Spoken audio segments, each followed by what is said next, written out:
Hello guys, welcome back to our channel. मैं हूं विक्रांत शर्मा।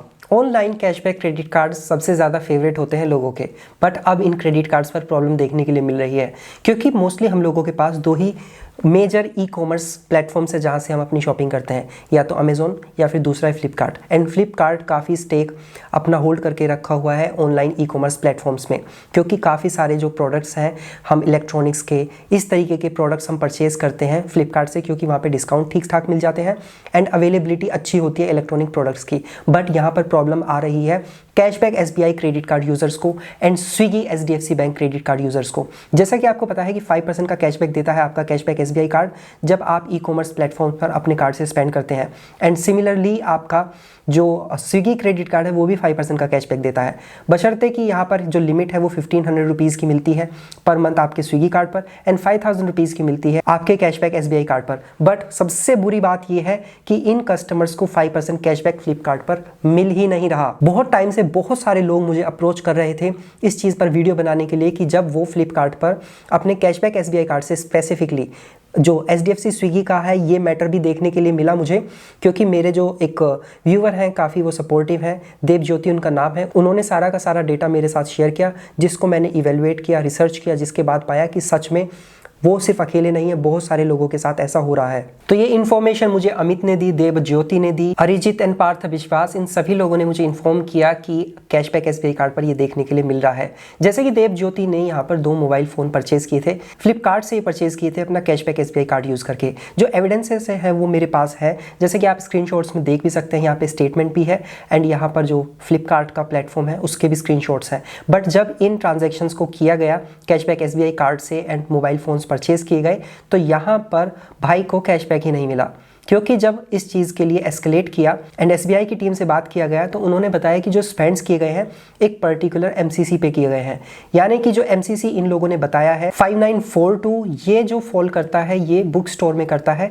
तो मोस्टली लोगों के साथ यही प्रॉब्लम आ रही है कि जब वो फ्लिपकार्ट से कोई इलेक्ट्रॉनिक परचेज कर रहे हैं, जैसे बेसिकली हम सब मोबाइल फ़ोन ही सबसे ज़्यादा परचेज करते हैं, तो इन सभी ट्रांजेक्शन्स को इस पर्टिकुलर एमसीसी में डाल दिया जा रहा है और ये एमसीसी एलिजिबल ही नहीं होती कैशबैक के लिए, ना तो 5% कैटेगरी में ना 1% कैटेगरी में। यानी कि आपने बड़े बड़े ट्रांजैक्शन कर दिए और कैशबैक किसी को नहीं मिल रहा। ये 2 मोबाइल फोन परचेज किए हैं लगभग 15,000 रुपए की वैल्यू के पर यूनिट, तो यहाँ पर 15,000 रुपए स्पेंड किए बट कैशबैक कुछ नहीं मिला, क्योंकि ये एमसीसी वो कंसीडर की गई जिस पे कैशबैक मिलता नहीं, दैट इज एजुकेशनल। तो अगर आपको कंफ्यूजन है कि ये प्रॉब्लम किसकी तरफ से, बैंक की तरफ से या फिर फ्लिपकार्ट की तरफ से, तो मैं आपको क्लियरली बता देता हूँ ये प्रॉब्लम बैंक का नहीं है, क्योंकि बैंक एक पर्टिकुलर एमसीसी पर अगर ट्रांजैक्शन होगा तो उस पर कैशबैक देगा।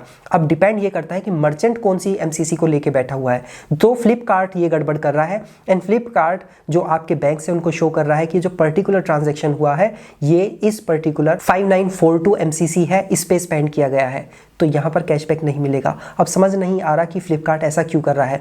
एक मेरा एंटिसिपेशन ये है क्योंकि फ्लिपकार्ट फोकस कर रहा है अपना जो एसबीआई के साथ इन लोगों ने क्रेडिट कार्ड लॉन्च कर रखा है एंड दूसरा एक्सिस बैंक के साथ, ताकि उस को ब्रांडेड क्रेडिट कार्ड पर लोग फोकस करें। एंड ये जो अलग से कैशबैक देने वाले क्रेडिट कार्ड है, जैसे कि कैशबैक एसबीआई कार्ड हो गया या फिर एचडीएफसी स्विगी हो गया, इन लोगों को खेल से बाहर किया जाए। यानी कि जब इन कार्ड्स पर कैशबैक ही नहीं मिलेगा तो इन कार्ड्स को कोई फ्लिपकार्ट के लिए नहीं लेगा, तो फ्लिपकार्ट के असली को ब्रांडेड क्रेडिट कार्ड्स वो लेगा ताकि वो फ्लिपकार्ट पर एक्स्ट्रा कैशबैक अर्न कर सके। देव ज्योति ने एक बड़ा अच्छा सजेशन मेरे को दिया कि जब ऐसा प्रॉब्लम आ रहा है और लोग एक फेथ पे कि अरे भाई फ्लिपकार्ट है, ई कॉमर्स प्लेटफॉर्म है, अगर इस पे स्पेंड करेंगे तो हम लोगों को तो कैशबैक मिलेगा ही, तो क्यों ना हम स्पेंड कर ले। बट बाद में पता चलता है कि वो एमसीसी एलिजिबल थी ही नहीं कैशबैक के लिए। तो जब बैंक आपको ओटीपी भेजे तो उसके साथ आपके लिए एमसीसी का भी ऑप्शन वहां पर हो कि आपको बताया जाए कि ये पर्टिकुलर ट्रांजैक्शन किस एमसीसी पर हो रहा है। यानी कि जो ई कॉमर्स प्लेटफॉर्म है एंड बैंक, इन दोनों को मिलकर कस्टमर को इन्फॉर्म करना चाहिए कि जो स्पेंड होगा उसको किस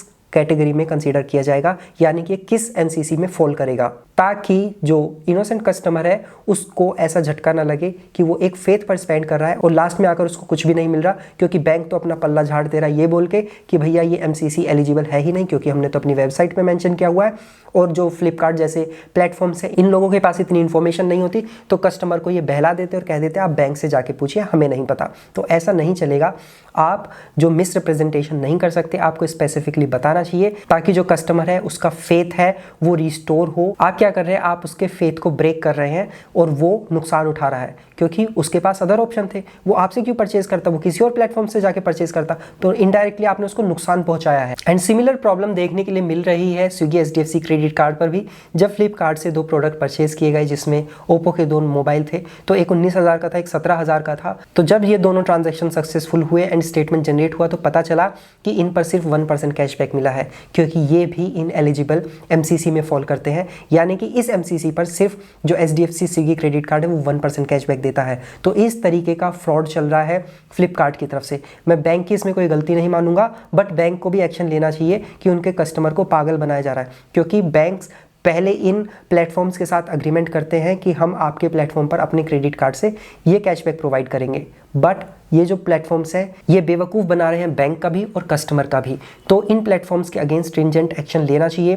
बट मेरी सभी से अपील है कि सभी के सभी प्लीज़ इस पर्टिकुलर फ्लिपकार्ट प्लेटफॉर्म से बात कीजिए, एंड आप अगर स्पेंड करने जा रहे हैं तो पहले कंफर्म कर लीजिएगा कि ये एक्चुअली आपके किस एमसीसी में फॉल करेगा, अदरवाइज आपको हो जाएगा नुकसान। एक व्यूअर ने इस चीज़ का सोल्यूशन भी सजेस्ट किया, आई डोंट नो कि ये कितना काम करता है, बट उसने बताया है कि आप अपने कार्ड को टोकनाइज मत कीजिएगा फ्लिपकार्ट पर। हर बार नए तरीके से अपने क्रेडिट कार्ड की जो डिटेल्स हैं, जब आप कोई प्रोडक्ट परचेज कर रहे होंगे तभी वहाँ पे फ्रेश डालिएगा और उसके बाद प्रोडक्ट परचेज कीजिएगा, और अपने कार्ड को ऐप में सेव मत कीजिएगा। ये एक सजेशन दिया गया है एक व्यूअर के द्वारा, मुझे नहीं पता है कितना ऑथेंटिक है, बट आप ट्राई करके देखिएगा अगर आप फ्लिपकार्ट से कोई प्रोडक्ट परचेज करना चाहते हैं। अदरवाइज मेरी फर्स्ट रिकमेंडेशन यही है कि अवॉइड कीजिए जब तक इस चीज़ का कोई सोल्यूशन नहीं मिल जाता। जैसे सोल्यूशन मिलेगा मैं आपको बताऊंगा, बट आप इस चीज़ का कंसर्न जो है वो फ्लिपकार्ट के सामने रेज जरूर कर सकते हैं कि हमें बताइए कि प्रॉब्लम क्या है, क्या हम आपके प्लेटफॉर्म पर स्पेंड करें अपने कार्ड से या नहीं, अगर करते हैं तो उस पर कैशबैक मिलेगा या नहीं। एंड नेक्स्ट इशू हम लोगों को एचडीएफसी स्विगी क्रेडिट कार्ड पर एक और देखने के लिए मिल रहा है। जैसे कि आप लोगों को पता है कि एचडीएफसी स्विगी क्रेडिट कार्ड पर आपको 1500 रुपीज़ का कैशबैक मिलता है 5% ऑनलाइन जो स्पेंड्स किए गए हो उस पर। बट अगर आप कोई ट्रांजैक्शन करते हैं एंड 1500 रुपीज़ का जो कैशबैक का थ्रेशोल्ड है वो आपने महीने का कंप्लीट कर लिया, एंड मान के चलिए कि आपने अपना प्रोडक्ट का जो ऑर्डर था वो कैंसिल कर दिया, तो जो आपने स्पेंड किया था मनी वो भी आपके अकाउंट में रिक्रेडिट हो जाएगा, एंड इसी के साथ जो आपने कैशबैक अर्न किया था वो रिवर्स हो जाएगा। बट अब प्रॉब्लम ये देखने के लिए मिल रही है कि अगर आपने एक बार इस थ्रेशोल्ड को टच कर लिया, तो अगर बेशक आपका जो कैशबैक है वो रिटर्न हो गया हो एंड फिर आप दोबारा से उस महीने में वो ट्रांजैक्शन करते हैं तो आपको कैशबैक नहीं मिलेगा। एचडीएफसी का कहना है कि सिर्फ एक ही बार मिलेगा, अगर आप उस प्रोडक्ट को कैंसिल कर देते हैं एंड जो कैशबैक आपने अर्न किया था वो रिटर्न हो जाता है, तो दोबारा से सेम ट्रांजैक्शन पर आपको कैशबैक नहीं मिलेगा उस महीने के लिए। तो ये भी एक बड़ा कंसर्न है। तो भैया ध्यान रखिएगा कि अगर आप ऐसा कर रहे हैं, मान के चलिए कि आपने कोई प्रोडक्ट परचेज किया एक महीने में एंड उस पर आपको 1500 रुपीज़ का कैशबैक मिलना था, एंड अगर आपने उस ऑर्डर को कैंसिल कर दिया एंड आपका जो अमाउंट था वो रिफंड हो गया, तो कैशबैक जो रिटर्न हुआ था, अगर दोबारा से आप सिमिलर प्रोडक्ट परचेज करना चाहेंगे, सिमिलर वैल्यू का प्रोडक्ट परचेज करना चाहेंगे जिस पे आपको 1500 रुपीज़ का कैशबैक मिलना था, तो नहीं मिलेगा। तो ये सारे कंसर्न है आपके कैशबैक क्रेडिट कार्ड से रिलेटेड। तो प्लीज़ विजिलेंट रहिएगा इन स्पेंड्स को करने से पहले। तो और सभी से मेरी रिक्वेस्ट है कि फ्लिपकार्ट से बात कीजिए कि ऐसा वो क्यों कर रहे हैं। आई होप ये वीडियो आप लोगों को इन्फॉर्मेटिव लगा होगा, क्योंकि आप अकेले नहीं हैं इस प्रॉब्लम को फेस करने वाले, काफ़ी सारे लोग सिमिलर प्रॉब्लम को फेस कर रहे हैं फ्लिपकार्ट प्लेटफॉर्म पर। सो अपना ध्यान रखिएगा, मिलते हैं नेक्स्ट वीडियो में, बाय बाय।